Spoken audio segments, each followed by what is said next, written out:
Hallelujah. Praise the Lord. கர்த்தருடைய பரிசுத்த நாமத்துக்கு ஸ்தோத்திரம் உண்டாவதாக.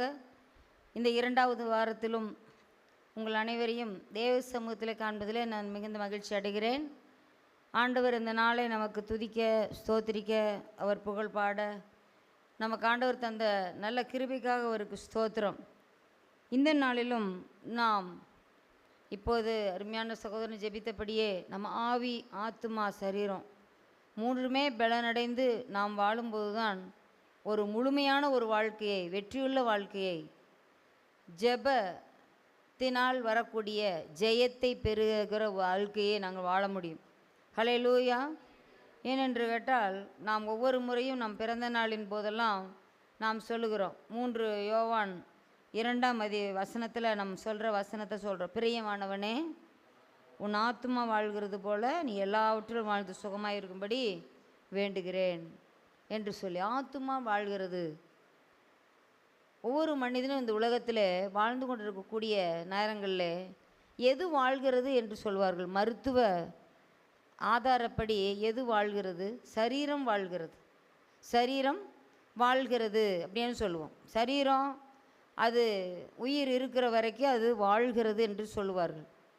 இப்போது நாம் வாழக்கூடிய ஒவ்வொரு மனிதனும் எப்படி வாழ்கிறோம் என்றால், நமக்குரிய சரீரத்திலே நாம் வாழ்ந்து வருகிறோம். நடக்கிறோம், ஓடுகிறோம், பேசுகிறோம், சுவாசிக்கிறோம், எல்லாம் செய்கிறோம். எல்லாவற்றுக்கும் மேலாக இந்த ஆத்துமா வாழ வேண்டும். இதைத்தான் ஆண்டவர் விரும்புகிறார். நம்ம ஆத்துமா வாழ்வதற்கு என்ன வழிகள்?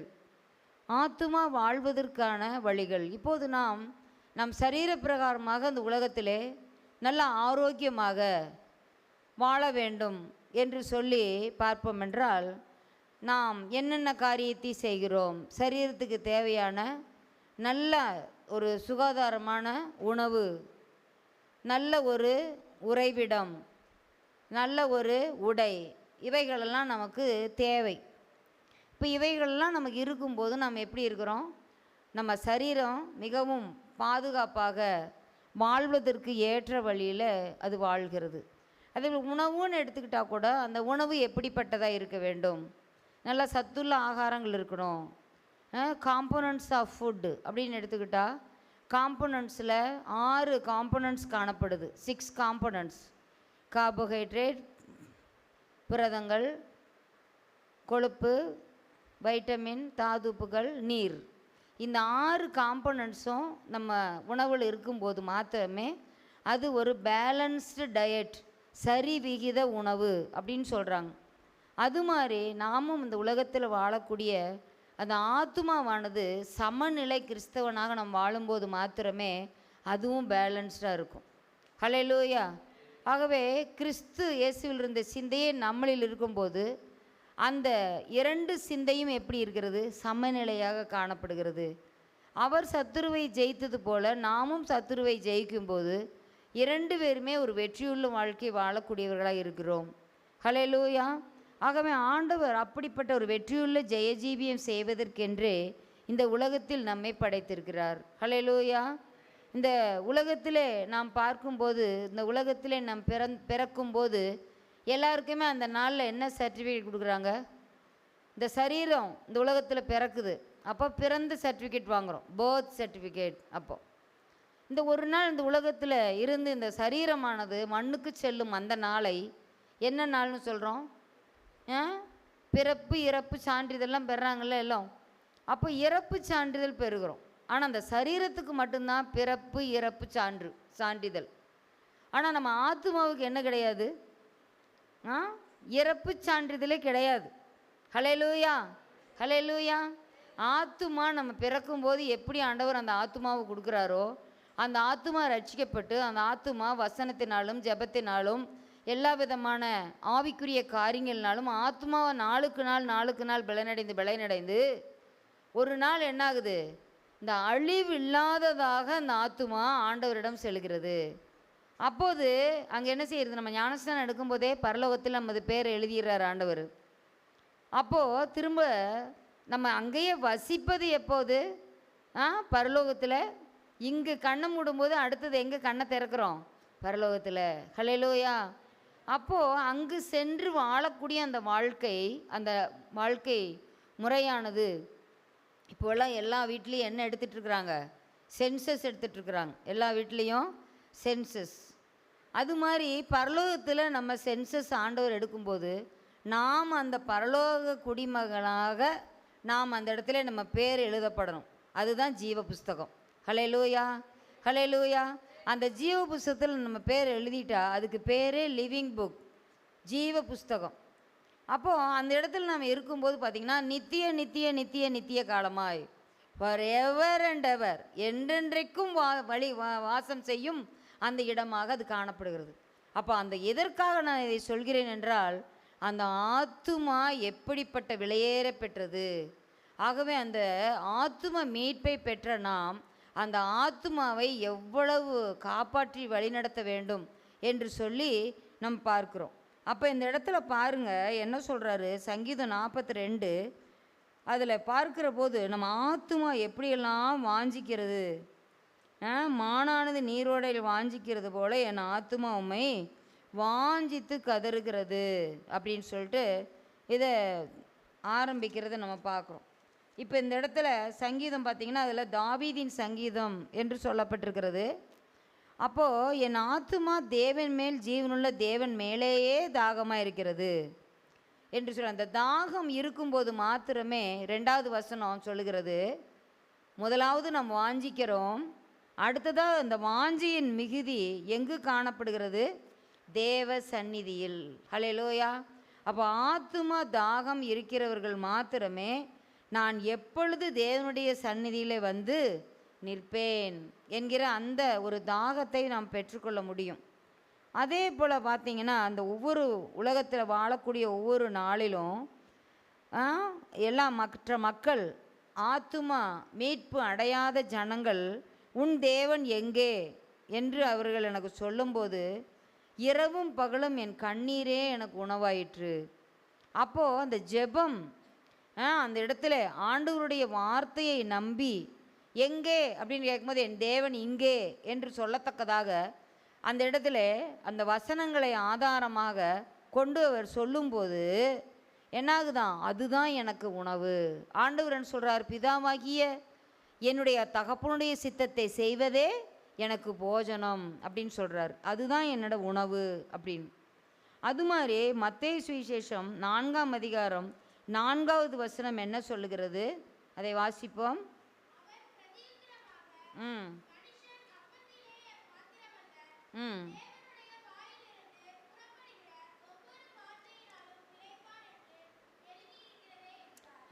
அதில் நம்ம உபாகமத்தில் அதை நம்ம வாசிக்கிறோம். மனுஷன் அப்பத்தினாலே மாத்திரமல்ல தேவனுடைய வாயிலிருந்து புறப்படுகிற ஒவ்வொரு வார்த்தையினாலும் பிழைப்பான். ஹல்லேலூயா. அப்போ இப்படிப்பட்ட ஒரு பிழைப்பு எதில் கிடைக்கிறது என்றால் தேவ வார்த்தை.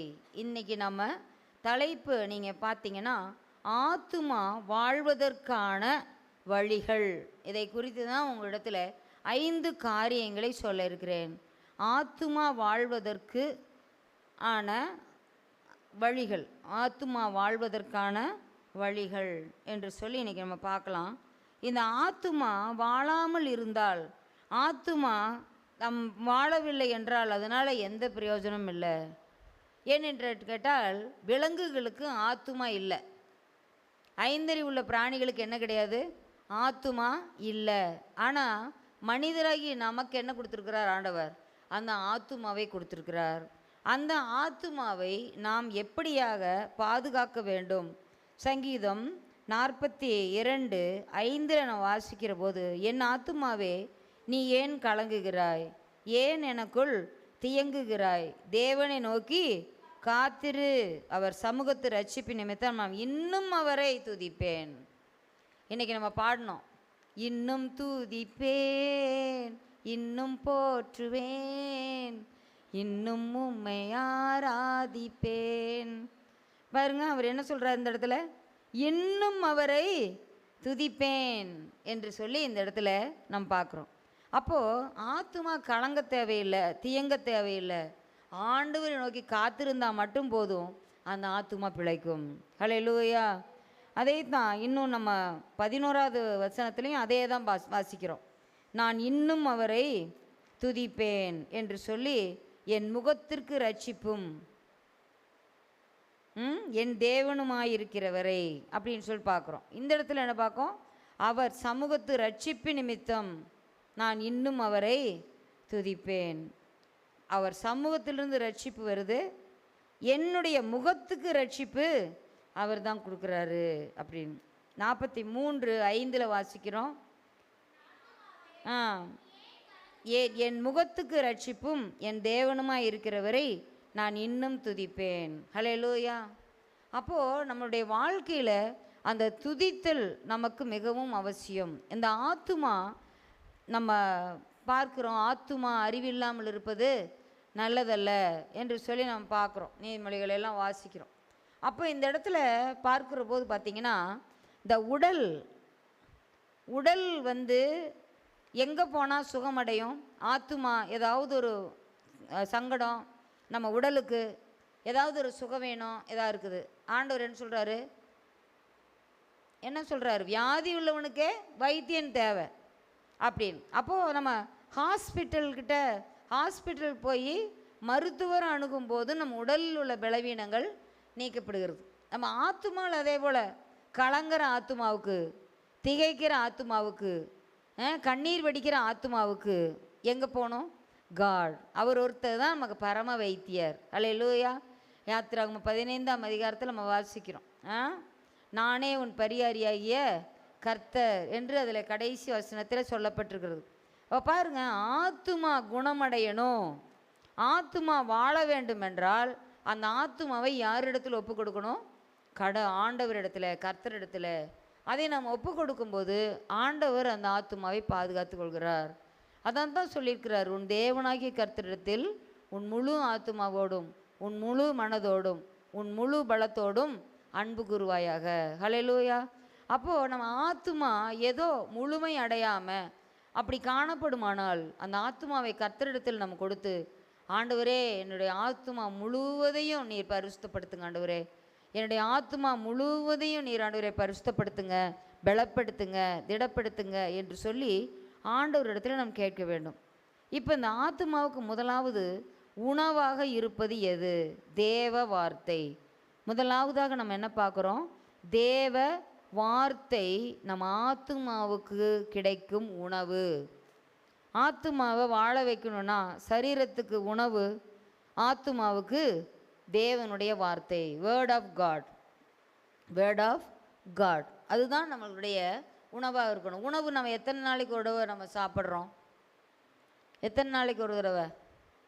ஒரு நாளில் 3 தடவை சாப்பிட்றோம். நல்ல சில சமயம் விடுமுறை நாட்களாக இருந்தால் என்ன செய்கிறோம்? 5 தடவை கூட சாப்பிட்றோம். நினச்ச நிமிஷமெல்லாம் என்ன செய்கிறோம்? சாப்பிட்றோம். அப்போ இந்த இடத்துல பாருங்கள், அதற்கெல்லாம் நம்ம இதே இல்லை, கணக்கே கிடையாது. ஆனால் ஜெபம் பண்ணுறதுக்கெல்லாம் எப்படி இருக்குது? அதெல்லாம் அப்படியே ரொம்ப கணக்காக என்ன செய்கிறாங்க? ஜெபம் பண்ணுறதை பார்க்குறோம். ஆனால் தேவனுடைய வார்த்தை, அதே போல் தேவ வார்த்தையை படிப்பதற்கு நம்ம எவ்வளோ நேரம் எடுத்துக்கிறோம்? அது நம்ம சரியாக எடுத்துக்கிறோமா? டெய்லி ஃபுட்டு, தினந்தோறும் அந்த தேவ வார்த்தையை நாம் வாசிக்க வேண்டும். ஹல்லேலூயா. இது சொல்கிறாங்க, என்னுடைய பசுமையான புல்வெளியில் என்னை நடத்தி அமர்ந்த தண்ணீர்கள் என்று என்னை கொண்டு போய் விடுகிறார் அப்படின்னு சொல்லிட்டு. பசுமையான புல்வெளியில் அந்த மேய்ப்பன் ஆடுகளை எதுக்கு கொண்டு விடுறாரு? புல்லை மேய்வதற்காக. அந்த புல்லை அவன் பொறுகி அந்த அப்படியே சாப்பிடும் ஆடு, பார்த்துருக்கீங்களா? அப்போது தினமும் ஒரு நாள் விட்டு ஒரு நாள் போய் மேய்ச்சா பரவாயில்ல அப்படின்னா செய்கிறாங்க? இல்லை, தினமும் வேணும். காலையில் வெயில் ஏறுவதற்கு முன்பாக அவுத்து விடுவாங்க.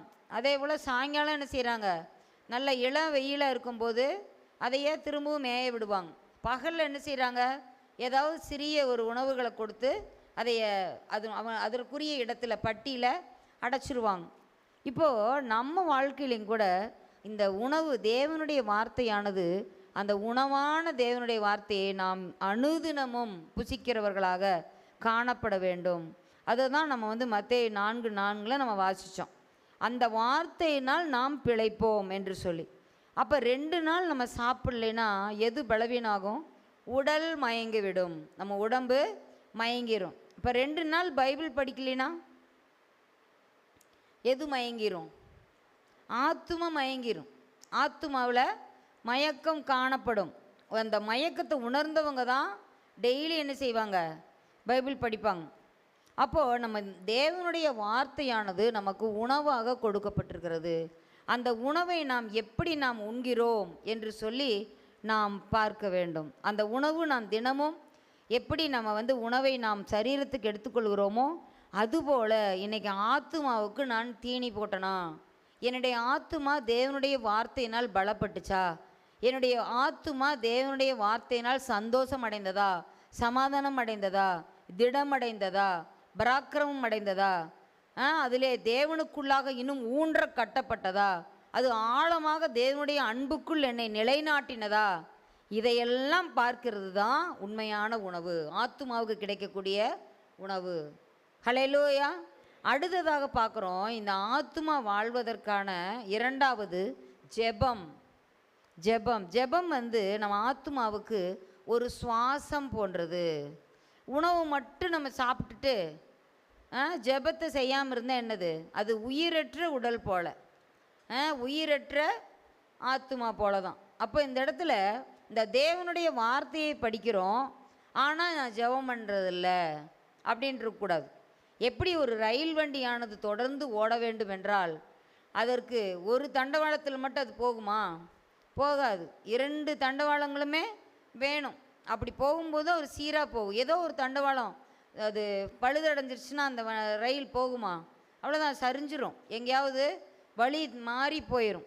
அது மாதிரி இந்த உணவாகிய தேவ வார்த்தையும் சுவாசமாகிய ஜெபமும் 2 தண்டவாளங்களை போன்றது. நம்மளுடைய வாழ்க்கை பயணமானது தொடர்வண்டியை போல தொடர்ந்து செல்ல வேண்டுமென்றால் நமக்கு சுவாசமாகிய ஜெபம் அவசியம். 1 தெசலோனிக்கேயர் 5ஆம் அதிகாரம் 17வது வசனத்தை வாசிப்போம். 1 தெசலோனிக்கேயர் 5:17. ஸ்தோத்திரம்.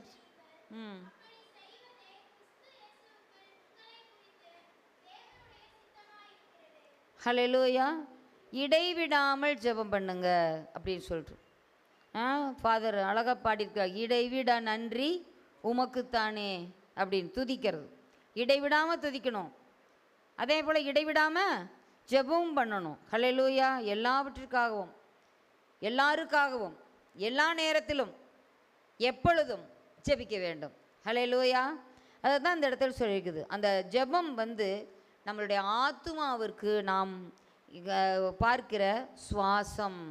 நம்ம சரீரத்திற்கு மூக்கில் சுவாசிக்கிறோம், ஆத்துமாவுக்கு எங்கே சுவாசிக்கிறோம்?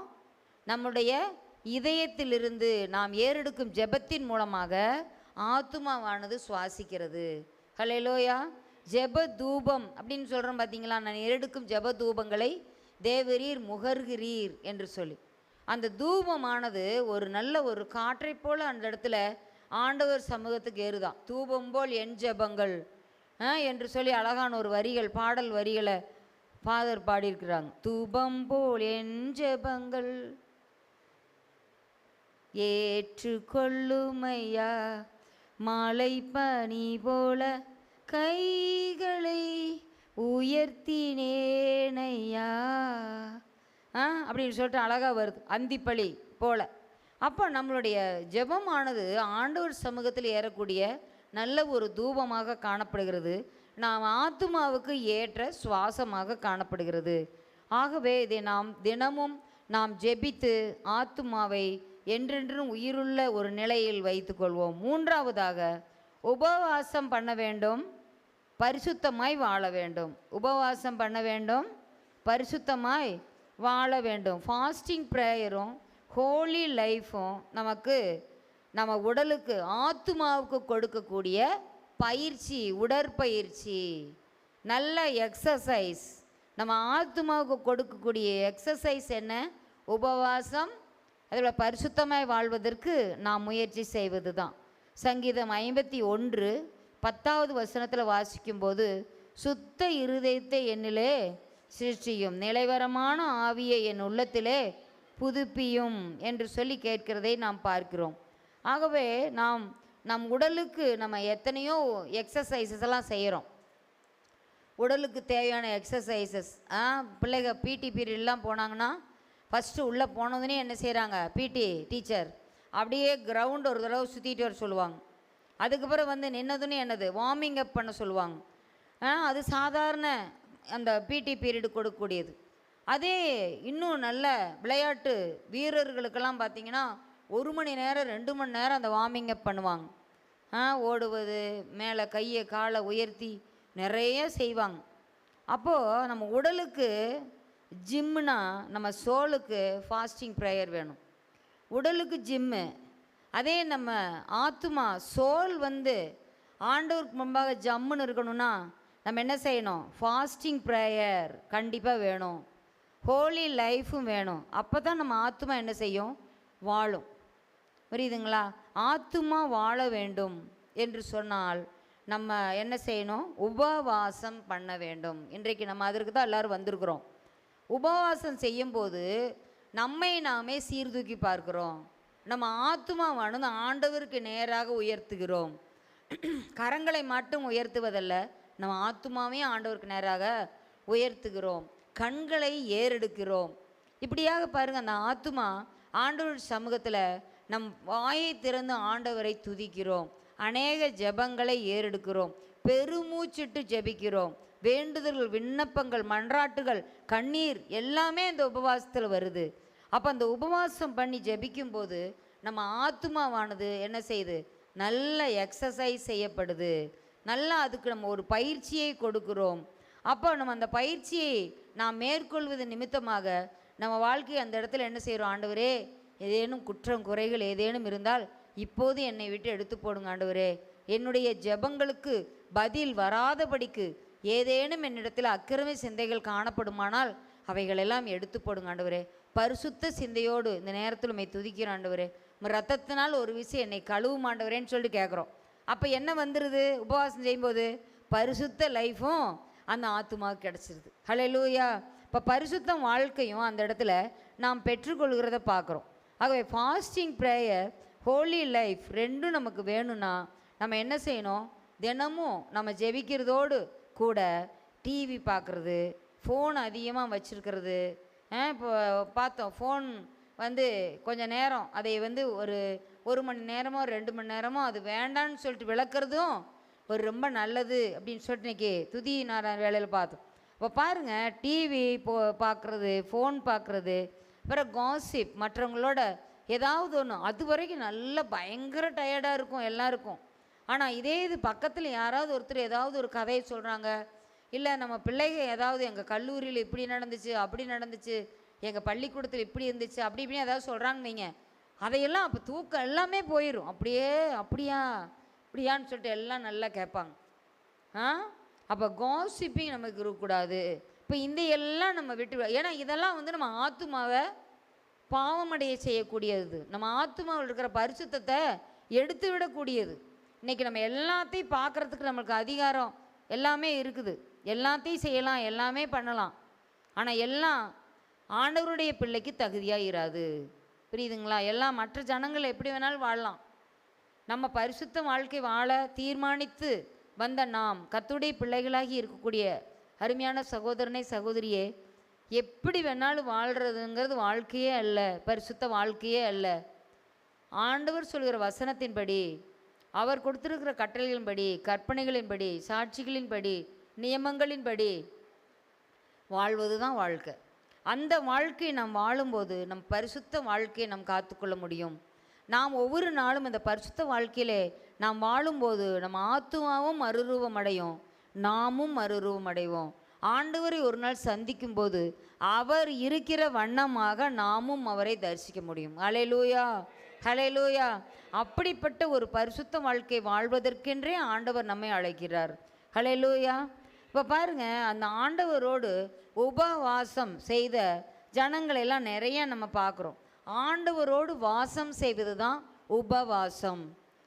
அந்த வாசம் செய்கிறது, மனுஷர்கள் மத்தியில் தேவதி தேவன் வாசம் செய்கிறார் என்று சொல்லி நல்லா பாடுறோம். அன்று ஆதி பெற்றோர் ஆதாம் என்ன செஞ்சார், பகலின் குளிர்ச்சியான வேளையில் அனுதினமும் தேவன் யாரோடு உலாவினார், மனிதர்களோடு உலாவினார். அப்படி உலாவ வரும்போது தான் ஆதியாகமம் 3:8 நம்ம வாசிக்கிற போது, அந்த பகலின் குளிர்ச்சியான எப்பவும் வருகிற வண்ணமாய் ஆண்டவர் வரும்போது, ஆதாமே நீ எங்கே இருக்கிறாய் என்று அவர் கேட்க வேண்டிய சூழ்நிலையும் இல்லை. அவரை பார்த்ததுனே ஓடி வருகிற ஆதாம் அன்னைக்கு மிஸ்ஸிங். அன்னைக்கு மிஸ் ஆனதுன்னே என்ன செய்கிறாரு, ஆதாமே ஆதாமே நீ எங்கே இருக்கிறாய் அப்படின்னு கேட்கிற அளவுக்கு வந்துடுச்சு.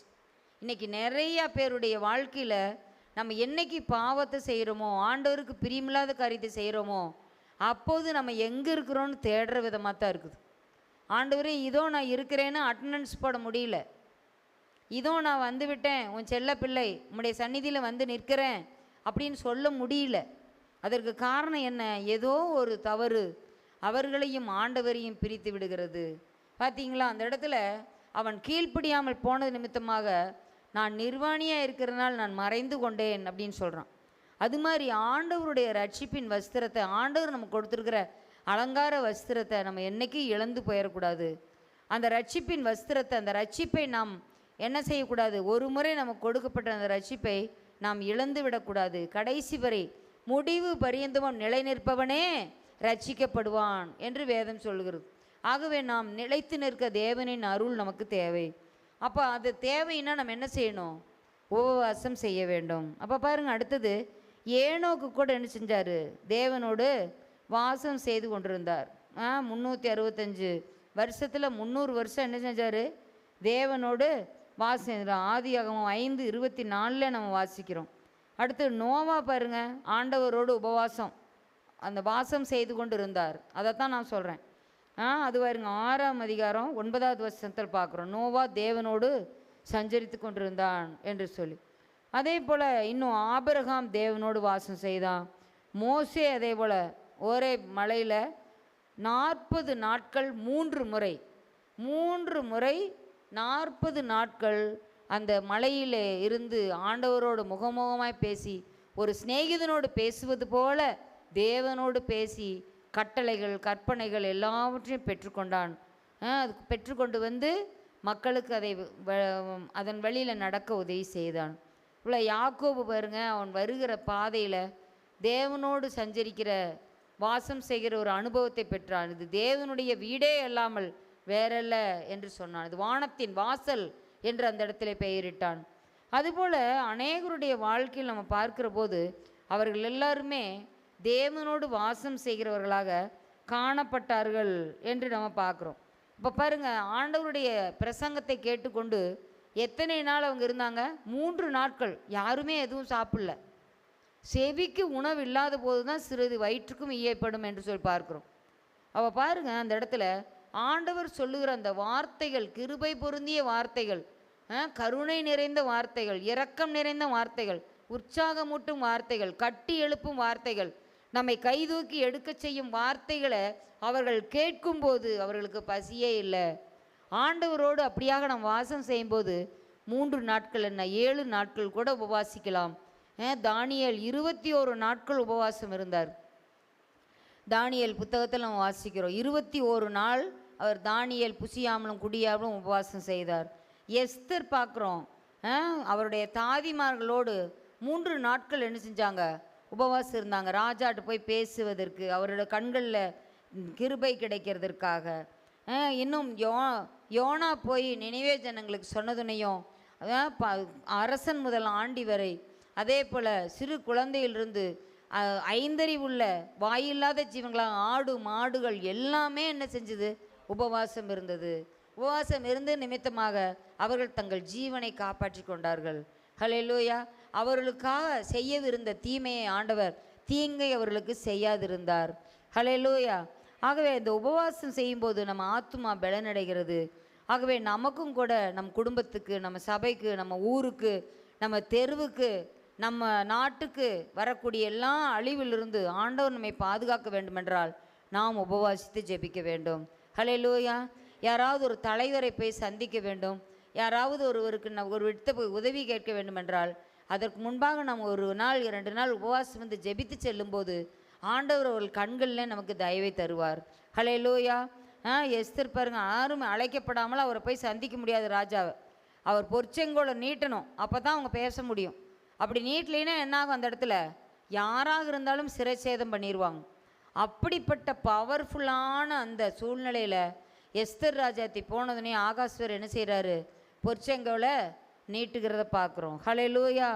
அப்படியாக ஆண்டவர் இந்த நாட்களில் பெரிய கிருபைகளை செய்கிறத நம்ம பார்க்குறோம். அப்போது ஆண்டவரோடு நாம் உபவாசம் செய்யும்போது அது நம்ம ஆத்துமாவுக்கு நாம் கொடுக்கக்கூடிய எக்ஸசைஸாக இருக்கிறது. நாம் இதுவரை சரீரத்துக்கு நிறைய எக்ஸசைஸ் எல்லாம் செஞ்சுருப்போம், ஆனால் நம்ம ஆத்துமாவுக்கு எக்ஸசைஸ் செஞ்சுருக்குறோமா அப்படிங்கிறத இந்த நாட்களில் நாம் என்ன செய்யணும், சிந்தித்து பார்க்க வேண்டும். பாருங்கள், அவங்க நம்ம அல்லும் பகலும் 2 நேரம் உபவாசம் இருந்தாங்களே. இன்றைக்கெல்லாம் நம்மளாம் உபவாசம் இருந்தால் இன்றைக்கி ஒரு மணி இல்லை 2 மணி வரைக்கும் நம்ம போயிடுச்சுனாவே என்ன செய்வோம், நம்ம உபவாச டைம் கொஞ்சம் அதிகமாகுது அப்படின்னு சொல்லிட்டு கொஞ்சம் ஃபீல் பண்ணுற அநேகர் உண்டு.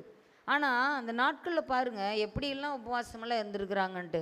அப்படிப்பட்ட உபவாசம் இருந்ததுனால தான் அவங்களுக்கு ஆண்டவர் வெளிப்பாடுகளை தந்தார், வரங்களை தந்தார், வல்லமைகளை தந்தார். தானியேலும் அவன் நண்பர்களும்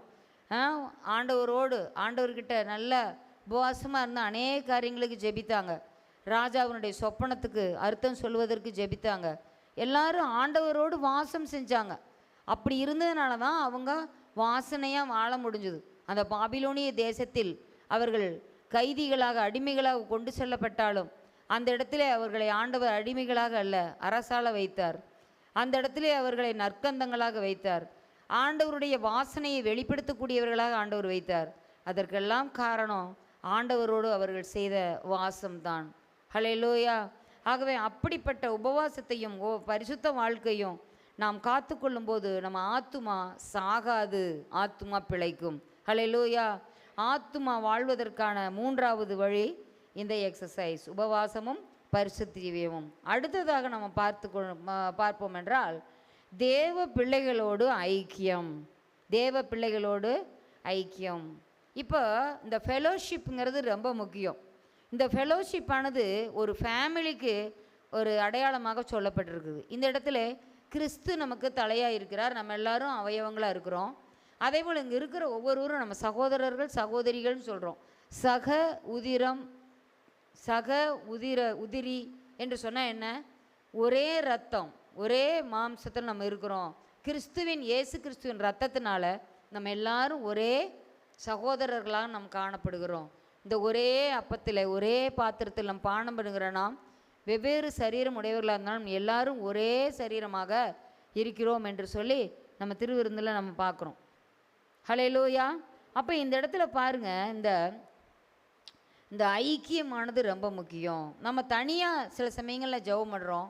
நம்ம ஆத்துமாவில் சில கஷ்டங்கள் வரும்போது, நம்ம வாழ்க்கையில் ஒரு சில நஷ்டங்கள் ஏற்படும்போது நம்ம என்ன செய்கிறோம், தனியாக உட்காந்துட்டு அப்படியே புலம்புவோம் ஆண்டவர்கிட்ட, என்ன வந்தது, எதுக்கு வந்தது. அதே இது நம்ம என்ன செய்கிறோம், அதே ஜெப குறிப்பை நம்ம ஐக்கியத்தில் சொல்கிறோம், ஜெப போதர்கிட்ட சொல்கிறோம். சில காரியங்களை எல்லாத்துக்கிட்டையுமே சொல்லி சபையில் பொதுவான ஜெப குறிப்பாகவும் ஜெபம் பண்ணுவோம். சில இதை பாஸ்டர்ஸ்ட்டை மட்டும் சொல்லி ஜெபம் பண்ணுவோம். அப்போது தேவ பிள்ளைகளோடு நம்ம அனைவரும் சேர்ந்து ஜெபிக்கிற ஜெபமானது மிகுந்த பலமுள்ளதாய் காணப்படும். ஹல்லேலூயா. பேதுரு சிறைச்சாலையில் இருக்கும்போது என்ன செஞ்சாங்க, மார்க்குவின் வீட்டில் எல்லாரும் ஐக்கியப்பட்டு ஏக மனதோடு அந்த இடத்துல எல்லாரும் பேதுருவினுடைய விடுதலைக்காக ஜெபித்தார்கள். அந்த ஜெபத்தின் சத்தத்தை கேட்டு ஆண்டவர் என்ன செஞ்சிட்டார், உடனே தேவதூதனை அனுப்பிச்சிட்டார். தேவதூதனை அனுப்பிச்சு எல்லா கதவுகளையும் திறந்து அவன் கையில் கட்டியிருந்த காலில் கட்டியிருந்த செயின்ஸ் எல்லாம் என்ன செஞ்சார், சங்கிலிகள் எல்லாம் அதையெல்லாம் உடைத்து செருப்பை போட்டுக்கோ பாதரச்சி போடுன்னு சொல்லி அப்படியே அந்த இடத்துல வெளியே கொண்டு வந்து வீதியில் கொண்டாந்து விடுற வரைக்கும் தேவதூதன் கொண்டாந்து விடுறார். அவர் நேராக மார்க்குவின் வீட்டுக்கு போகிறார், அந்த ஜெபம் பண்ணுற இடத்துக்கு. அப்போது நம்ம ஐக்கிய ஜெபமானது பேதுருவை என்ன செஞ்சது, பாதுகாத்தது. இப்போ இந்த தேவ பிள்ளைகளோடு சேர்ந்து நாம் ஜெபிக்கிறது எதுனா நமக்கு ஒரு செக்யூரிட்டி, பாதுகாப்பை கொடுக்கிறது. இந்த ஆத்துமாவுக்கு ஒரு பாதுகாப்பை கொடுக்கிறது. ஹல்லேலூயா. இப்போ பாருங்கள், நம்ம அதே போல் தானியேல் நண்பர்களும் அவங்க ஜெபித்தது கூட அவங்களுக்கு பெரியதொரு பலனை அந்த இடத்துல கொடுத்துச்சு. அதே போல் நெகேம் காலத்தில் சன்பல்லாத் தொபியா, கேஷம் அவங்களாம் அவங்களுக்கு விரோதமாக இருக்கிறாங்க. ஆனால் மற்றவங்களாம் என்ன செய்கிறாங்க, ஒரு கையில் ஆயுதத்தையும் ஒரு கையில் இதையும் வைத்து கொண்டு அவங்க என்ன செஞ்சாங்க, அந்த வேலைகளை செய்தார்கள் என்று சொல்லி பார்க்கிறோம். அதே போல் அவங்க தேவ பிள்ளைகள் அனைவரும் சேர்ந்து ஜெபிக்கும்போது அந்த இடத்துல ஒரு பெரியதொரு அசைவு காணப்பட்டது. ஆதி அப்போஸ்தலர் காலத்திலும் அப்படித்தான். அவர்களுடைய ஆத்துமாக்களில் ஆண்டவர் இளைப்பை கொடுக்கவில்லை, களைப்பை கொடுக்கவில்லை. அந்த ஆத்துமாவில் ஒரு ஸ்ட்ரென்த்து, நல்ல பெலன் ஆண்டவர் கொடுத்தார். அதனால தான் சொல்கிறார், நீங்கள் காண்டாமிருகத்துக்கு ஒப்பான பெலன் உங்களுக்கு இருக்குது அப்படிங்கிறார் இஸ்ரவேலர்களை பார்த்து. மான்களின் கால்களைப் போல் உங்கள் கால்களை ஆக்குவேன்னு சொல்கிறார். தளர்ந்த கைகளையும் தள்ளாடுகிற முழங்காலும் பலப்படுத்துவேன்னு ஆண்டவர் சொல்கிறார். ஹல்லேலூயா. அப்படியாக நம்ம ஆத்துமாவில் பலன் இருந்துன்னா நம்ம சரீரத்துக்கு ஆட்டோமேட்டிக்காக பலன் கிடைக்கும். ஹல்லேலூயா. அப்போது இந்த சபையாகிய ஃபேமிலியில் நம்ம சேர்ந்து நாம் ஜெபிக்க வேண்டும். எபிரேயர் 10ஆம் அதிகாரம் 25வது வசனம் விதமாக சொல்லுகிறது, படிங்க. எபிரேயர் 10ஆம் அதிகாரம் 25வது வசனம். நாம் ஹல்லேலூயா. இப்படி சில சமயம் புத்தி சொல்லும்போது சில சமயம் ரொம்ப கேட்குறவங்க நல்ல சென்ஸோடு எடுக்கிறவங்க இருக்கிறாங்க. ஏன் பிரதர் வரல, என்னங்க சிஸ்டர் உங்களை பார்க்கவே முடியல, 2-3 மாதமாக சபையிலேயே காண முடியலையே அப்படின்னு கேட்டால், உங்களுக்கு என்ன, நீங்கள்லாம் எந்த பிச்சு பிடுங்கல் எதுவும் இல்லை, நீங்கள்லாம் போவீங்க, எங்களுக்கெல்லாம் 1000 கஷ்டம் இருக்குது, வெளியே சொல்ல முடியுமா எல்லாத்தையும், நான் இதனால் வர முடியலன்னு இதெல்லாம் வெளியே சொல்ல முடியாத காரணங்கள் நிறையா இருக்குது, உங்களுக்கு என்னப்பா, நீங்கள்லாம் நினச்சா போவீங்க வருவீங்க அப்படின்னு சொல்லுவாங்க. அப்போது அந்த மாதிரி நம்ம புத்தி சொல்லும்போது சில சமயங்களில் நமக்கு சில சமயங்கள் ஐயோ இவங்களுக்கு நம்ம சொன்னோம், அவங்க ஏற்றுக்கொண்டு வருகிறேன், அதுக்கு முயற்சி பண்ணுறேன், கட்டாயம் நீங்கள் என் மேலே இவ்வளோ அன்பாக நீங்கள் என்னை சபையில் காண முடியலையேன்னு நீங்கள் இவ்வளோ அன்பாக என்னை கூப்பிட்டது நிமித்தமாக எனக்கு ரொம்ப சந்தோஷமாக இருக்குது, எங்களையும் சபையில் இன்னும் நினச்சிட்ருக்கிறீங்களா, நாங்களும் உங்களுடைய ஜபக்குறிப்பில் நாங்கள் அடங்கியிருக்கிறோமா, எங்களுக்கு ரொம்ப சந்தோஷம்னு சொல்லுவாங்க. அப்படிப்பட்ட ஒரு அவங்களுக்கு என்ன இருக்குது, சபையோடு வர வேண்டும், நம்ம ஆத்துமா பலனடைய வேண்டும் என்கிற ஒரு பாரம் இருக்கிறது. ஹல்லேலூயா. அப்படி வராமையே இருக்கிறாங்கன்னு வைங்க, தனியாக அவங்க பாட்டுக்கு இருக்கிறாங்க, எந்த இதிலும் சபைக்கு அவங்களுக்கு சம்மந்தமே இல்லை. பண்டிகை கிறிஸ்தவர்களாக இருக்கிறாங்கன்னு வைங்க, கிறிஸ்மஸ்ஸு, நியூ இயரு, ஈஸ்டரு அந்த மாதிரி பண்டிகை நாட்களில் மட்டும் வந்துட்டு மீதி 54 வாரத்தில் ஏதோ 3 வாரம் வருவாங்க, மீதி 51 நாட்கள் 51 வாரம் வர்றதில்லை.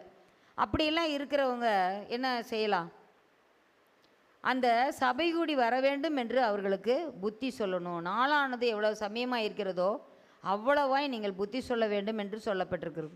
ஆகவே அவங்க எப்படியெல்லாம் நம்ம ஐக்கியம் பாராட்டணும், இப்போ விசுவாசம் ஐக்கிய கூடிகை நடக்குது, காட்டேஜ் ப்ரேயர். அதே போல் சபை கூடி வருதலுக்கு இந்த வேத ஆராய்ச்சியின் போது எல்லோரும் கூடி வர்றோம், அதே போல் உபவாசம் இருக்கும்போது கூடி வர்றோம், இந்த மாதிரி முழுஇரவு ஜபத்தப்போ நம்ம கூடி வர்றோம். இந்த மாதிரி கூடி வருகிற நேரங்களை எல்லாம் நம்ம நல்ல முறையில் பயன்படுத்தி கொள்ளணும். அதே போல் தேவ பிள்ளைகளோடு நம்ம பேசுங்கிற வார்த்தையானது அவர்களை கட்டி எழுப்பக்கூடியதாக இருக்க வேண்டும். நான் பேசும் வார்த்தைகள் எல்லாம் அவர்களுடைய காயங்களை ஆற்ற வேண்டும் என்று சொல்லி நம்ம பார்க்குறோம். அப்போது நம்ம பேசுகிறது அவங்களுக்கு இன்னும் மன கஷ்டத்தை கொடுக்குதா, அந்த ஆத்துமா அழுகிற மாதிரி நம்ம பேசுகிறோமா, இல்லை ஆத்துமா மகிழ்கிறது மாதிரி பேசுகிறோமா அப்படிங்கிறத நம்ம பார்க்கணும். அவங்களுக்கு கொடுக்குற ஆலோசனை எப்படி இருக்கிறது, பக்தி விருத்திக்கு ஏதுவாக நம்ம பேசுகிறோமா, அதேபோல் அறிவுரை நம்ம எப்படி கூறுறோம், ஆலோசனை எப்படி கூறுறோம், தேவ ராஜ்யத்திற்காக நம்ம திட்டமிடுறோமா, ஜெபிக்கிறோமா, அதெல்லாமே நம்மளுக்கு ஒரு செக்யூரிட்டி, நமக்கு ஒரு பாதுகாப்பு.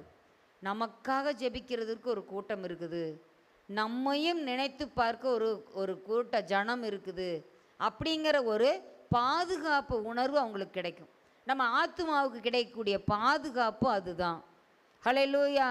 தேவ பிள்ளைகளோடு நம்ம ஐக்கியமாக இருக்க வேண்டும். ஒரு தனியாக நம்ம மட்டும் இருக்கிறோன்னு வைங்க, ஒரு ஆடு மட்டும் தனியாகவே இருக்குது, அப்போ நரி ஈஸியாக என்ன பண்ணிடும், வந்து அதை பிடிச்சிட்டு போயிடும். ஆனால் அதே அது எல்லாம் ஒரு கூட்டமாக அது திரியுதுன்னா என்ன செய்வாங்க, ஒரு ஆடு மேன்னு கத்திட்டு ஓடிச்சுன்னா என்ன செய்வாங்க, எல்லா ஆடுகளுமே ஏதோ ஆபத்தாட்டு இருக்குதுன்னு எல்லாம் அதுக்கு பின்னால் ஓடி போய் தப்பிச்சுக்கும். இப்போ ஒருத்தர் கொஞ்சம் அலர்ட்டாக இல்லைனாலும் இன்னொருத்தர் என்ன செய்வாங்க, அவங்களுக்கு ஒரு சிக்னல் கொடுப்பாங்க, அலர்ட் கொடுப்பாங்க, அது மாதிரி ஒரு ஐக்கியமாக இருக்கும்போது நமக்கு வெற்றி பெற முடியும். 4 மாடுகளுடைய கதைகள் எல்லாருக்கும் நமக்கு தெரியும். அது ஒற்றுமையாக இருக்கும்போது சிங்கமே வந்தாலும் கூட அது எல்லாமே கொம்புகளை வைத்து துரத்தி அந்த சிங்கத்தை துரத்திருச்சு. ஆனால் அதே இது ஒரு நாள் கள்ள சாத்தானாகிய குள்ளநெறி வந்து ஒரு ஆலோசனை சொல்லி அவங்கள எல்லாம் பிரிச்சுது. சிங்கத்துக்கு ரொம்ப சந்தோஷமாயிடுச்சு. ஒவ்வொரு நாளும் வந்து ஒவ்வொரு மாட்டை அடித்து ஜாலியாக சாப்பிட்டு போயிடுச்சு. அது மாதிரி இருக்கக்கூடாது. நம்மளுடைய வாழ்க்கையில் ஐக்கியம் ரொம்ப ரொம்ப முக்கியம். விசுவாசியின் ஐக்கியங்கிறது நம்மளுக்கு ஒரு ஆலமரத்தின் விழுதுகளைப் போல நாம் அனைவரும் ஒன்று சேர்ந்து சபை ஒரு ஆலமரத்தின் தண்டு என்றால் அந்த விழுதுகளானது எல்லா சபையினுடைய அங்கத்தினர்கள்லாம் ஒரு விழுதுகள். அப்போ அந்த விழுது அப்படியே மண்ணில் போய் ஊனி இப்போ கூட போய் பார்த்தீங்கன்னா 200 ஆண்டுகளுக்கு மேலாகுது. அடையாறு ஆலமரம் பார்த்தீங்கன்னா இன்னும் ஸ்ட்ராங்காக நிற்குது. எவ்வளோ கிளைகளை விட்டு அது வளர்ந்துருக்குது. அது மாதிரி விசுவாசிகள் ஒவ்வொருவரையும் தாங்குகிறவர்களாக ஜெபத்தினால அவங்க கொடுக்க ஆலோசனையினால் அவங்கள உற்சாகப்படுத்துகிறதுனால என்ன செய்யணும்? தாங்க வேண்டும். அப்படி இருக்கும்போது அந்த ஆத்துமா ரட்சிக்கப்பட்ட ஒவ்வொரு ஆத்துமாவும் ஒரு பாதுகாப்பு உணர்வை அது பெறும். ஒரு செக்யூரிட்டி அவங்க வாழ்க்கையில் கிடைக்கும். 5வதாக நாம் துதிப்பது, நன்றி சொல்வது. துதிக்கணும், நன்றி சொல்லணும். அது வந்து நம்ம ஆத்துமாவுக்கு கிடைக்கிற நல்ல விட்டமின்ஸ் அண்ட் மினரல்ஸ் என்று சொல்லலாம். முதலாவது நான் பாயிண்டில் சொன்னேன், உணவு. தேவ வார்த்தையில் நமக்கு எல்லா வகையான உணவுகளும் கிடைக்குது. இது வந்து துதிக்காமல் நன்றி சொல்லாமல் நம்ம இருந்தோன்னு வைங்க, நம்ம உணவில் வைட்டமினும் மினரல்ஸும் கொஞ்சம் தான் நம்ம எடுத்துக்குவோம். அது ரொம்ப மைக்ரோ நியூட்ரியன்ஸ் தான். அது மேக்ரோ நியூட்ரியன்ஸ்னு சொல்லும்போது கார்போஹைட்ரேட், புரதம், கொழுப்பு, இது 3ம் மேக்ரோ நியூட்ரியன்ஸ், பெரும உணவுகள். இதெல்லாம் விட்டமின்ஸும் மினரல்ஸும் வைட்டமின்களும் தாது உப்புகளும் சிறும உணவுகள். நம்ம கொஞ்சமாக இருந்தால் போதும், கொஞ்சம் அளவு தான் நம்ம எடுத்துக்கணும். அப்போது அதையெல்லாம் நம்ம எடுத்துக்கொள்ளும்போது அது என்ன செய்தாமா? நமக்கு நல்ல எதிர்ப்பு சக்தி. இந்த உலகத்தில் கோணலும் மாறுபாடுமான ஜனங்க நடுவே நம்ம குற்றமற்றவர்களாக கபடற்றவர்களாக வாழ்வதற்கு தேவனை எப்போதும் துதித்து கொண்டே இருக்க வேண்டும். அவரை துதிக்கும் துதி எப்போதும் நம்ம வாயில் இருந்ததுன்னா மற்ற எந்த ஒரு காரியமும் தேவையில்லாத வார்த்தைகளோ தேவையில்லாத காரியங்கள்லாம் உள்ளத்தில் என்ன செய்யாது? வரவே வராது. அப்போ அதன் மூலமாக நம்ம ஆத்துமா என்ன செய்யும்? பலன் அடைஞ்சிட்டே இருக்கும். வல்லவரே, நல்லவரே, இன்னும் துதிப்பேன், இன்னும் போற்றுவேன் அப்படின்னு சொன்னால் என்ன செய்யும்? அப்படியே நம்ம ஆத்துமா பலன் அடைஞ்சிக்கிட்டே இருக்கும். அன்பு கூறுவேன், இன்னும் அதிகமாய் ஆராதிப்பேன், இன்னும் ஆர்வமாய், இன்னும் இன்னும் இன்னும் இப்போ இன்னும் உம்மோடு கிட்டி சேர அப்படின்லாம் அழகான பாடல்கள்லாம் இருக்குது. அப்போது ஆண்டவர் பார்த்திங்கன்னா நம்மளை அப்படியாகத்தான் நம்ம வந்து பலப்படணும்னு விரும்புகிறாரு. நம்ம துதிக்கும் போது என்ன செய்கிறாரு? ஆண்டவர் இறங்கி வந்துடுறாரு. அந்த துதிங்கிற சிங்காசனத்தை வந்து அமர்ந்துடுறாரு. ஹல்லேலூயா. அப்போ துதிக்கும் போது யார் ஓடிடுறா நம்மளை விட்டு? துதி எடுத்தால் சாத்தான் ஓடுவான் என்று சொல்லி பார்க்குறோம். அப்போ இதெல்லாம் நம்மளுக்கு பெரிய ஒரு ஸ்ட்ரென்த்துன்னா இருக்குது. இப்போ துதிக்காமல் இருக்கிறோன்னு வைங்க, நம்ம எல்லாம் நல்லா உணவாகிய தேவ வார்த்தையை படிக்கிறோம், சுவாசமாகிய ஜெபம் பண்ணுறோம், இதை மட்டும் பண்ணிவிட்டு இப்போ நம்ம என்ன செய்கிறோம்? தேவ வார்த்தையின் போது தான் சில சமயம் உள்ளே வர்றோம். தேவ செய்திக்கு போனால் போதும் அப்படின்னு. அதே போல் என்ன பண்ணுறோம்? சில சமயங்களில் ஜெபம், உபவாச ஜெபம் வருது, அதில் நம்ம கலந்துக்கிறோம். நான் ஜெபிக்காமையாக இருக்கிறேன், நான் வேதத்தை கேட்காமையாக இருக்கிறேன்னு. ஆனால் வொர்ஷிப் டைமுக்கே நம்ம வந்துடுறது தான் என்னது? நமக்கு இன்னும் பலன். அது நமக்கு என்ன கிடைக்குது? வைட்டமினும் மினரல்ஸும் நமக்கு கிடைக்குது. ஹல்லேலூயா. அப்படி நம்ம துதிக்கும் போது நமக்கு என்ன கிடைக்குது? நம்ம ஆத்துமாவுக்கு நல்ல ஒரு சுகம் கிடைக்குது. சத்துருவோடு போராடக்கூடிய நேரம் தான் அந்த துதியின் நேரம். ஹல்லேலூயா. நம்ம துதிக்கிற அந்த நம்ம வாயிலிருந்து வரக்கூடிய ஒவ்வொரு துதிகள் நம்ம கரங்களை தட்டும்போது சாத்தானை துரத்துறதுக்கு நாம் அடிக்கிற பட்டாசு, நம்ம வெடிக்கிற பட்டாசாக இருக்கணும் நம்ம கைத்தட்டுன்னு சொல்லும்போது நம்ம அருமையான சிஸ்டர் ரெபேக்கா சிஸ்டர் பார்த்தீங்கன்னா அவங்க என்ன செய்கிறாங்க? நல்லா கை தட்டுவாங்க. எனக்கு ரொம்ப ரசிப்பது உண்டு. அப்போ பார்த்தீங்கன்னா அப்படி கைகளை தட்டும்போது நமக்கு சில வியாதிகளே நம்ம விட்டு போகுதுங்கிறாங்க. கைகளில் தான் எல்லா நரம்புகளும் வந்து சேருது.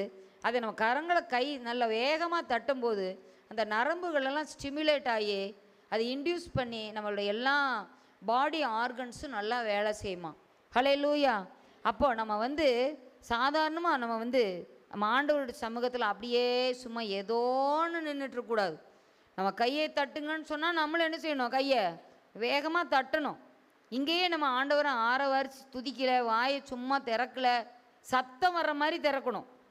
நல்லா துதிக்கும்போது ஆண்டவரை சத்தமாக துதிக்கணும். சத்தமாய் துதித்து சத்துருவை துரத்தணும். ஹல்லேலூயா. அப்போ தான் அவன் நம்ம விட்டு ஓடி போவான். சும்மா நம்ம மெதுவாக பண்ணிட்டு இருந்தோம்னா கொஞ்சம் நேரத்தில் அப்படியே தூக்கம் வந்துடும். அவ்வளோதான், அப்படியே கண்ணு மயங்கிடும். ஆனால் சத்தமாக துதிச்சு பாருங்கள், சத்தமாக ஜெபித்து பாருங்கள், ரொம்ப நமக்கு தூக்கமெல்லாம் வராது, இன்னும் உற்சாகமாக தான் இருக்கும். ஹல்லேலூயா. அப்போ துதிக்கும் போது நம்மளுக்கு கிடைக்கக்கூடிய நல்ல உணவு, ஆத்துமாவுக்கு கிடைக்கக்கூடிய நல்ல உணவு வைட்டமின்களும் மினரலும். இது நம்ம குறைபட்டுதுன்னு வைங்க, அதனால் என்ன வரும்? இப்போ வைட்டமின் குறைபாடு இருந்தால் என்ன சொல்லுவாங்க? Vitamin deficiency disease. அதில் குறைபாட்டு வியாதிகள் வரும். அதே போல் எல்லாம் மினரல்ஸும் அப்படி தான். மெக்னீசியம், பொட்டாசியம், சோடியம் அதெல்லாம் நம்ம கரெக்டாக இருக்கணும் நம்ம உடம்புல. அது மாதிரி இந்த துதியும் நன்றி செலுத்துவதும் நமக்கு இருக்கும்போது மாத்திரமே நம்ம வாழ்க்கையில் எந்த பற்றாக்குறை வியாதியும் வராது. நம்ம எல்லா விதத்திலும் நம் நிறைவுள்ளவர்களாய் காணப்படுவோம். அப்போ எல்லா பலனையும் நம்ம ஆத்துமாவில் நிறைவான பலனை பெற்றுக்கொள்வோம். அந்த ஆத்துமா அப்போது மரியாளை போல துதிக்கும். என் ஆத்துமா என் தேவனில் களிகூறுகிறது அப்படின்னு நம்ம அப்போ தான் சொல்ல முடியும். அந்த ஆத்துமா அப்போ தான் ஆண்டவருக்கு என்ன சொல்லும்? நன்றி சொல்லும். என் ஆத்துமாவே நன்றி சொல்லு முழு உள்ளத்தோடு என்று சொல்லி, அப்போது நாம் துதிக்கும் போது மாத்திரமே நம்ம ஆத்துமா என்ன செய்யும்? பலனடையும். நம்ம ஆத்துமாவில் எந்த டிசீஸும் அட்டாக் ஆகவே ஆகாது. நம்ம நல்ல பழங்கள் காய்கறிகள் நல்லா சாப்பிட்ணுங்க, அப்போ தான் இந்த மாதிரி வியாதியெல்லாம் வராது. சொல்கிறாங்கல்ல, ஏதாவது நரம்பு தளர்ச்சி இருந்தால் நல்லா காய்கறி பழங்கள்லாம் சாப்பிடுங்க, கீரை வகைகளை சாப்பிடுங்க அப்படின்னு. நான் கூட அதிகமாக கீரை சாப்பிடுற பழக்கத்தில் கொஞ்சம் குறைபட்டு இருந்தால் அதற்காக வீட்டில் எல்லோரும் அதிகமாக சொல்லுவாங்க, கீரை நல்லா சாப்பிடுங்க, உங்களுக்கு முழங்கால் வலியெல்லாம் போயிடும் அப்படின்னு. அப்போ இந்த மாதிரி நம்ம சில காரியங்களில் பார்த்திங்கன்னா ஆண்டவர் நம்மளுக்கு ஒவ்வொரு துதியின் வார்த்தைகளை கொடுத்துருக்குறார். ஒவ்வொன்றும் ஒவ்வொரு பழங்களை போல், கனிகளை போல். சிட்ரஸ் ஃப்ரூட்ஸ் எல்லாம் சாப்பிடும்போது நமக்கு என்ன கிடைக்குது? சி விட்டமின் கிடைக்குது. அது மாதிரி ஒவ்வொரு உணவுலையும் பால் அப்படின்னு எடுத்துக்கிட்டிங்கன்னா அதில் ஹோல்சம் ஃபுட்டுன்னு சொல்லுவாங்க, முழு உணவு. பால் ஒரு முழு உணவு, ஹோல்சம் ஃபுட்டு. அப்போ பால் முழு உணவுனா நம்மளுக்கு ஆண்டவர் கொடுத்துருக்கிற பால் எது? களங்கமில்லாத ஞானப்பாலாகிய வசனம். பார்த்தீங்களா? இந்த வசனத்தை சொல்லி சொல்லி துதிக்கணும். ஹல்லேலூயா. இந்த வசன ஆதாரத்தோடு துதிக்கணும். சமாதானத்தின் தேவனே என்று சொல்லி துதிக்கணும். யெகோவா ஈரே, யெகோவா நிசியே, ஆபிரகாம் ஈசாக்கு யாக்கோபு எங்களுக்கு தேவனே. இப்போ சொல்லும் போது அவங்களுக்கு கொடுத்த அந்த ஆசீர்வாதத்தை எங்களுக்கும் கொடுங்க. அப்படிலாம் ஒன்றொன்றையும் துதி சொல்லி சொல்லி நம்ம ஆண்டவரை நம்ம மேன்மைப்படுத்தும் போது அந்த எல்லா சத்தும் நமக்கு கிடைக்கும்.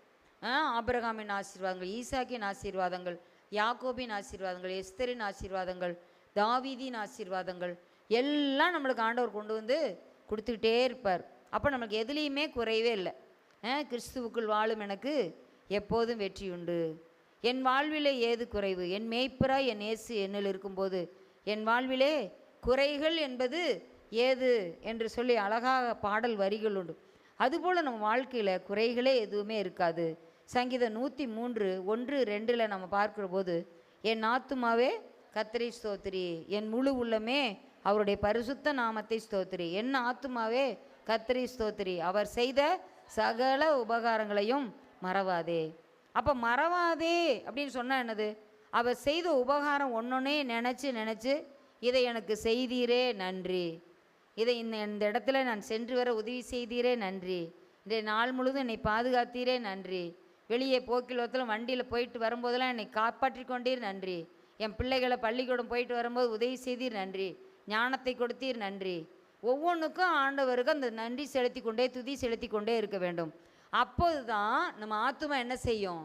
அதை ஒன்றொன்னையும் மறவாமல் ஆண்டவர் ஸ்தோத்திரிக்குது. ஹல்லேலூயா.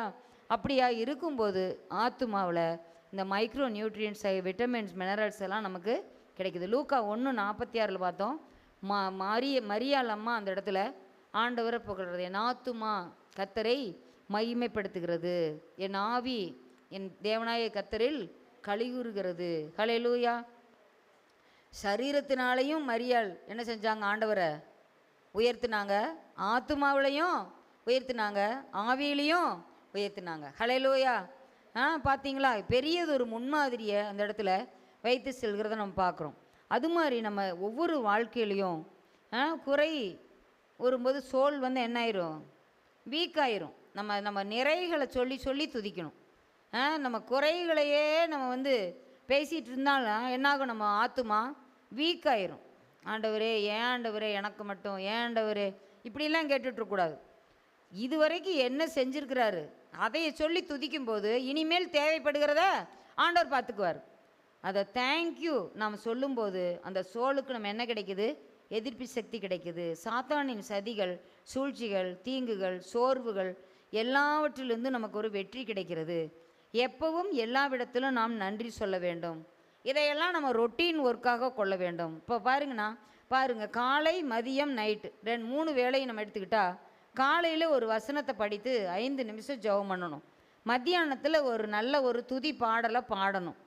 நைட்டில் நாள் முழுதும் தேவன் செய்ததை நினைத்து ஒவ்வொன்றுக்கும் 3 முறை ஸ்தோத்திரம் ஸ்தோத்திரம் ஸ்தோத்திரம் என்று சொல்ல வேண்டும். இப்படி நம்ம 7 நாளும் பண்ணிக்கிட்டே இருந்தோன்னு வைங்க, நம்ம சோல் வந்து நம்ம ஆத்மா வந்து அப்படியே லகுவாயிரும். உள்ள ஆத்மாவில் இருக்கிற பாரமெல்லாம் போயிடும் லைட்டாக. அதே போல் ஸ்ட்ராங்காக அது என்ன செய்யும், ஹாப்பியாக இருக்கும். லைட்டாக ஸ்ட்ராங்காக ஹாப்பியாக இருக்கும். நம்ம லகுவாக இருக்கும், பலமடையும், மகிழ்ச்சியாக இருக்கும். இத்தனை காரியங்களும் நம்ம வாரம் முழுவதும் நம்ம செய்யும்போது ஆண்டவர் நமக்கு பெரிய நன்மைகளை செய்வார். ஆகவே நாம் அந்த ஆத்துமா பலனடைய ஆண்டவர் 5 காரியங்களை சொன்னார். இப்போது நாம் செய்ய வேண்டிய காரியம் என்னென்னா, 5 காரியத்தை ஒரு வரியில் நான் சொல்லிடுறேன். நம்ம வீக்காக இருக்கிறவங்களை ஸ்ட்ராங் ஆக்கணும். யோபு 4ஆம் அதிகாரம் 4வது வசனம். யாரெல்லாம் விசுவாசத்தில் பலவீனமாக இருக்கிறாங்களோ அவங்களெல்லாம் நம்ம என்ன பண்ணணும், பலப்படுத்தணும். அந்த ஆத்துமா சோர்ந்து போய் கிடக்கிறவங்கள பலப்படுத்தணும்.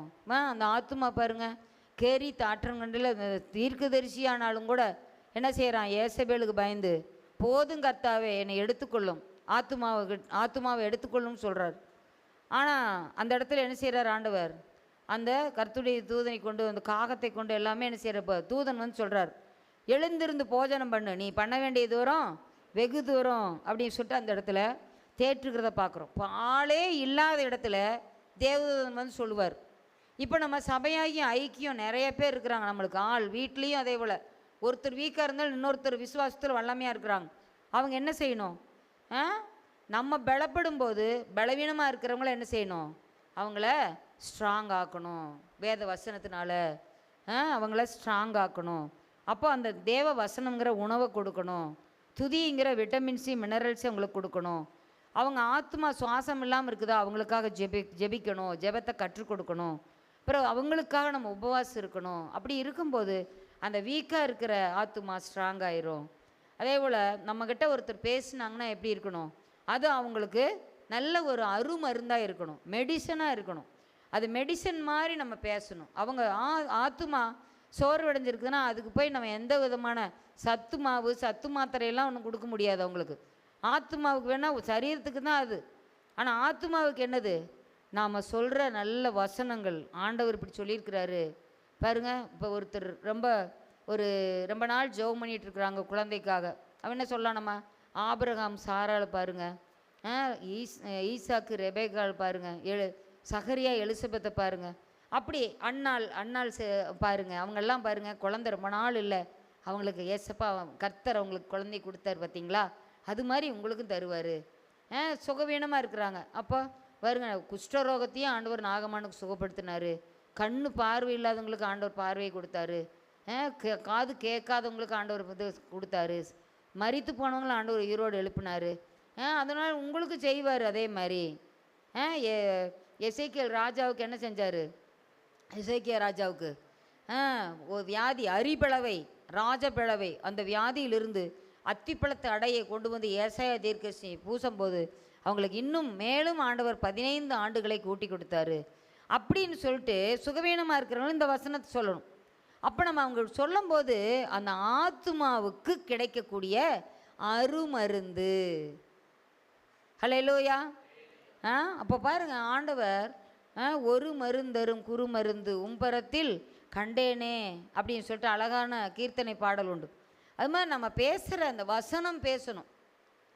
சும்மா எதோ ஒருத்தர் பார்த்துட்டோம்னா ஏதோ நல்லா இருக்கீங்களா, நீங்கள் நல்லா இருக்கீங்களா, அது 2 வாரத்தை கேட்டுட்டு நல்ல ஜெபம் பண்ணுறீங்களா, உங்களுக்காக நாங்கள் ஜெபம் பண்ணுறோம், ஏன் இப்படி இதாக இருக்கிறீங்க, வாங்க நம்ம எல்லோரும் சேர்ந்து ஜெபம் பண்ணலாம், ஆண்டவர் இதெல்லாம் கட்டுகளை உடைப்பார், எரிகோ மதிலையே தகர்த்த தேவன் உங்கள் தடையை தகர்க்க மாட்டாரா, செங்கடலையே பிரித்தவர் உங்கள் வாழ்க்கையில் இருக்கக்கூடியதை வழி காட்ட மாட்டாரா, அப்படின்னு சொல்லிட்டு நம்ம அவங்களுக்கு அப்படிப்பட்ட செயல்களையெல்லாம் சொல்லி சொல்லி நம்ம என்ன செய்யணும், சொல்லணும். இதெல்லாம் நடக்குமா அப்படின்னு கேட்குறவங்களுக்கு நம்ம என்ன செய்யணும், அவர் பாருங்கள் பலத்த 7 ஜாதிகளை துரத்தி கானானில் கட்டாத வீடுகள், தோண்டாத துறவுகள், நடாத திராட்சை தோட்டங்கள், ஒளிவு தோப்புகள் எல்லாம் விளைச்சலுக்கு ரெடியாக இருந்தது. அந்த பலத்த 7 ஜாதிகளை தேனீக்களை துரத்துவது போல் ஆண்டவர் துரத்திட்டார். துரத்தி அவங்க கட்டியிருந்த வீடுகளில், நாட்டியிருந்த திராட்சை தோட்டங்கள், ஒளிவு தோப்புகளை, தோண்டியிருந்த துறவுகளை எல்லாம் அவங்க பயன்படுத்த முடிய ஆண்டவர் வைத்தார். நினச்சி பாருங்கள், நம்ம ரெடிமேட் ட்ரெஸ்ஸு தான் போய் வாங்கியிருக்கிறோம் இது வரைக்கும். ரெடிமேடு உணவு, ரெடி மாவு, இது மாதிரிலாம் நம்ம வாங்குகிறோம். ரெடிமேடு பொடி இதெல்லாம் வாங்கி சமைச்சு எல்லாம் சாப்பிட்றோம். ஆனால் ரெடிமேடாக இருக்கக்கூடிய வீடுகள், ரெடிமேடாக இருக்கக்கூடிய கிணறு, ரெடிமேடாக இருக்கக்கூடிய விளைவான நிலங்கள் அதெல்லாம் நம்மளுக்கு ஆண்டவர் சுதந்திரமாக தர்றாருன்னா பாருங்கள். அப்போ உங்களுக்கும் ஆண்டவர் ஆயத்தம் பண்ணி வச்சுருப்பாரு என்று சொல்லி அவங்களுக்கு என்ன செய்யணும், அந்த வார்த்தைகளால் அந்த ஆத்துமாவுக்கு நம்ம மருந்து போடணும். ஹல்லேலூயா. 2வதாக ஒவ்வொரு நாளும் ஆத்துமா பலத்தின் மேல் பலனடையணும். அந்த ஆத்துமா கொஞ்சம் இப்போ எழுந்து நின்றுருக்குதா, இப்போ கொஞ்சம் பைபிள் படிக்குது, இப்போது அடுத்து என்ன செய்யணும், நீங்கள் பைபிள் படிச்சுட்டு ஜெபம் பண்ணுங்க, அடுத்தது உபவாசம் இருங்க, அடுத்தது துதிங்க, அடுத்தது தேவ பிள்ளைகளோட ஐக்கியமாக இருங்க, அப்படி சொல்லிட்டு அந்த 5 பாயிண்ட்டை என்ன செய்யணும், அந்த ஆத்துமாவுக்கு நம்ம சொல்லணும். ஆத்துமாவே நீ கர்த்தரை ஸ்தோத்திரி, என் ஆத்துமாவே நீ அவரில் கலிகூறு, என் ஆத்துமாவே நீ அவரை மேன்மைப்படுத்து, மகிமைப்படுத்து என்று சொல்லி நாமும் அந்த ஆத்துமாவில் பலத்தின் மேல் பலனடையணும், மற்றவர்களையும் பலனடைய செய்ய வேண்டும். ஹல்லேலூயா. அடுத்ததாக 3வதாக ஆத்துமா அறிவில் தேரணும். ஆத்துமாவுக்கு ஒரு அறிவு வேணும். நம்ம சரீரத்துக்கு நம்ம நல்லா நம்ம மூளைக்கு தேவையான அறிவை நம்ம தேடுறோம். நம்ம உள்ளே வாழ்ந்து கொண்டிருக்கக்கூடிய ஆத்துமாவுக்கு ஒரு அறிவு வேணும். ஆத்துமா எல்லாத்தையும் சீர்தூக்கி பார்க்கணும். நம்மளுக்கு ஆண்டவர் கொடுத்துருக்கிற ஆத்துமாவானது கர்த்தர் தந்த தீபமாக இருக்கிறதா, அது உள்ளத்தில் உள்ளவைகளையெல்லாம் ஆராய்ந்து பார்க்கும். அப்போ உள்ளத்தில் உள்ளவைகளெல்லாம் ஆராய்ந்து பார்த்து நலமானதை பிடித்து கொள்ளக்கூடிய ஒரு அறிவை ஆத்துமா பெற்றிருக்க வேண்டும். ஹல்லேலூயா. ஆத்துமா அந்த அறிவை பெறும்போது அவங்க எந்த விதத்தில் என்ன செய்ய மாட்டாங்க, திசை கெட்டு போகவே மாட்டாங்க. அப்படிப்பட்ட ஒரு காரியத்தை நம்ம ஆத்துமா பெற வேண்டும். அடுத்தது ஆத்துமா தேவனை மகிமைப்படுத்த வேண்டும், எப்போதும் மகிமைப்படுத்தி கொண்டே இருக்க வேண்டும். அப்படி இருக்கும்போது நம்ம ஆத்துமாவை நம்ம என்ன செய்யலாம், காப்பாற்றி கொள்ளலாம், ஆத்துமாவை நம்ம பலத்தோடு வைத்து கொள்ளலாம். கடைசியாக நம்ம ஆத்துமா ஆண்டவரிடம் அன்பு கூற வேண்டும். நம்ம மனது நம்மளுடைய இது மட்டும் அன்பு கூர்ந்தால் பத்தாது. எதன் மூலமாக அன்பு கூறணும், ஆத்துமா ஆண்டவரிடத்தில் அன்பு கூற வேண்டும். அப்படி அன்பு கூறும்போது, முழு இருதயத்தோடு அன்பு கூறும்போது ஆண்டவர் முழு இருதயத்தோடு அவரும் நம்மை முழுமையாக ஆசீர்வதிப்பார், பூரணமாக ஆசீர்வதிப்பார். உங்கள் பிதா பூரண சர்க்குணராக இருக்கிறது போல் நீங்களும் பூரண சர்க்குணராக இருங்கள் என்று சொல்லி மத்தேயு 5ஆம் அதிகாரம் கடைசி வசனத்தில் நம்ம வாசிக்கிறோம். அப்படியாக ஆண்டவர் நம்மை பூரண சர்க்குணராக இருக்கும்படி ஆண்டவர் செய்வார். அந்த வசனம் பார்ப்போம். 5:48 பரலோகத்தில் இருக்கிற உங்கள் பிதா பூர்ண சர்க்குணராக இருக்கிறது போல் நீங்களும் பூர்ண சர்க்குணராக இருக்கிறவீர்கள். இப்போ அந்த ஆத்துமாவுக்கு இத்தனை காரியத்தை நம்ம செய்யும்போது நம்ம ஆத்துமாவானது பூரண நல்ல ஒரு ஆரோக்கியத்தை பெற முடியும். ஆண்டவர் நம்மை பார்க்கும்போது பூரண ரூபவதியே உன்னில் பழுதொன்றும் இல்லை அப்படின்னு ஆண்டவர் அந்த ஆத்துமாவை பார்த்து சொல்லுவார். ஹல்லேலூயா, ஹல்லேலூயா. ஆண்டவர் அப்படிப்பட்ட ஆசீர்வாதத்தை இந்த நாளிலே தந்து நாம் உபவாச ஜெபத்திற்கு நேராக நாம் கடந்து செல்லலாம்.